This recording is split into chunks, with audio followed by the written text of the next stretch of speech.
মানে তুই আর বয়সে ছোট হইলো আয় কিন্তু তোর বন্ধুর মতোই দেখতে। জি বড় ভাই। কিন্তু আর কতগুলো আর বাসা বাড়ি যে এত কিছু ঘটনা ঘটছে, এগুলো তুই কোনো খোঁজ খবরও নিলি, আমার কিছু জানালিও না। আহ, আসলে বড় ভাই দুঃখের কথা কি কব, 2 লাখ টাকা যৌতুক নিয়ে আমি একটা মোটা বউ বিয়ে করিলাম। এখন সেই বউর যন্ত্রণায় আমার জীবন অতিষ্ঠ হয়ে গেছে। ওই বউরে তাড়ানোর জন্য আমি আর একটা বউ নিয়ে আইছি ঘরে। এখন এই 2 বউর যন্ত্রণায় আমার জীবন শেষ বড় ভাই। আরে কি করছ তুই? তুই এক বউ থাকতে আরো এক বিয়ে করছস, হ্যাঁ? তার মানে এখন দুইটা বউ কেন? আরে আমরা এক বই যন্ত্রণা থাকতে পাইতেছি না, তুই আবার 2 বিয়ে করছ। তার মানে এবার বুঝত নি, বউ মানি হলো যন্ত্রণা। আর বড় ভাই এই কথা যদি আগে জানতাম তাহলে কি বিয়ে করতাম নাকি? তাইলে তোর কাছে আর দুঃখের কথা কয়ে লাভ কি? আরে তুই নিজে তো একটা দুঃখের গোড়াও। ঠিকই কইছেন বড় ভাই, জীবনটা আমার এইভাবে নষ্ট হয়ে যাবে আমি বুঝতে পারিনি। আপনি তো আমারে দিয়েছেন, আমি কত হাসি খুশি একটা ছেলে ছিলাম, আর সেই ছেলে বিয়ে করে আমি কান্তি কান্তি আমার জীবন চলে যায়। হুম, বিয়ে তো করি ফেলাইছস, এখন আর টেনশন করে কি করবি? এখন একটু ওই যে চেষ্টা কর 2 বরে ম্যানেজ করে কিভাবে তুই চলতে পারস, বুঝছত নি? তাহলে আমি আজকে মতো আসি রে, পরে এক সময় আসি তোর লগে গল্প করবো। কেন? বড় ভাই, হ্যাঁ, বলছিলাম কি আপনার কাছে 200 টাকা হবে? 200 টাকা নি কিরবি? আর বড় ভাই আপনারা তো কলাম দুঃখের কথা, এই 2 বউ যন্ত্রণায় আমার দোকান পাট ব্যবসা বাণিজ্য সব লাঠে উঠিছে। আমার পকেটে ফুটো পয়সাও নেই যে একটু চা খাবো। বুঝছি, 2 বইয়ের যন্ত্রণা তোর জীবন অতিষ্ঠ হয়ে গেছে, টানাটানি চলতেছে। ধর 200 না, আমি তোর 500 টাকায় দিলাম, এটা রাখ। তো ঠিক আছে, তাহলে আমি যাই। কেন? আচ্ছা ধন্যবাদ বড় ভাই। বড় ভাই, হ্যাঁ? আর ওই ভাবিরে আমার সালাম দিয়েন, আর আমার বললেন যে আমি আন্তরিকভাবে দুঃখিত আপনি বিদেশেতে আইছেন, আমি ভাবির সাথে দেখা করতে পারলাম না। আচ্ছা ঠিক আছে, আমি এটা তারে বুঝে বলবো রে। তো ভালো থাকিস। কেন? আচ্ছা ঠিক আছে বড় ভাই, আসসালামু আলাইকুম। ওয়ালাইকুম আসসালাম।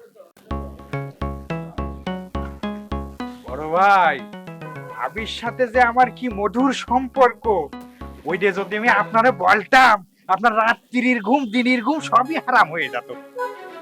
যাক, 200 চাইছি, 500 পাইছি, এরপর এবার 500 চাবো, 1000 পাবো। ভাই বিদেশেতে আইছে।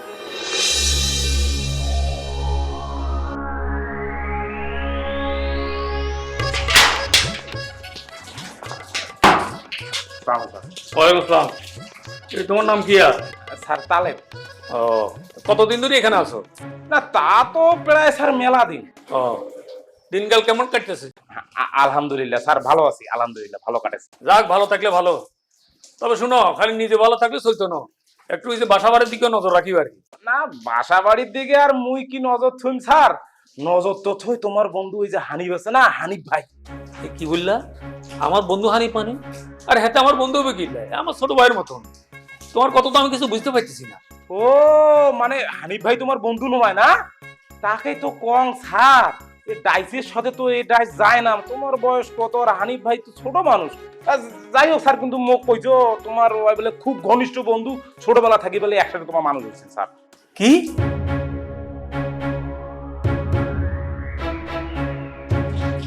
স্যার কি কিছু চিন্তা করেছেন? হ্যাঁ, না না, কিছু চিন্তা করতেছি না।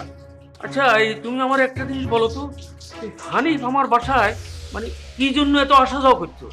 না স্যার, ওই বাসার ভেতরের খবর তো আর জানো না, তবে স্যার মানে অনুমান করি একটা কথা কম, মোর মনে হয় কি ভাবির সাথে হানিফ ভাইয়ের একটা অন্য মতন সম্পর্ক আছে স্যার, মানে এই যে গুলু গুলু একটা সম্পর্ক, মানে কোনো একটা ভেজাল মনে হয় আছে স্যার।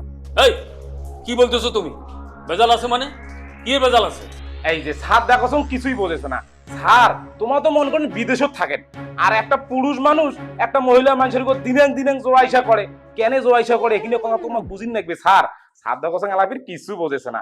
ও স্যার আর একটা কথা স্যার, এই যে মুই যে তোমাকে এইলে কথা কোনুম না, ম্যাডাম অনুরোধ কিছু কইবেন না তোমার স্যার, তাইলে কিন্তু মোর চাকরি নট। আচ্ছা আচ্ছা ঠিক আছে, আমি ম্যাডামটা কই থাকবো, তুমি আমার সত্যি করে বলো, তুমি আর কি কি জানো? হ্যাঁ, কি জানো? না স্যার মুই তেমন কিছু জানো না, তবে ওই যে মাঝে মাঝে দেখো কি ওই হানিফ ভাই আর ম্যাডাম ইস্কেত করিয়া হাত ধরা ধরি করি কোনটে বাজায়, ফির মুখত ফির দেখো কি সুন্দর হাসি। আর বেশি মুই আর পাওয়ার পাইম না। থাক, থাক, থাক, থাক, থাক। তোমার আর কিছু বলতে হবে না, যাও বুঝা, আমি বুঝে গেছি।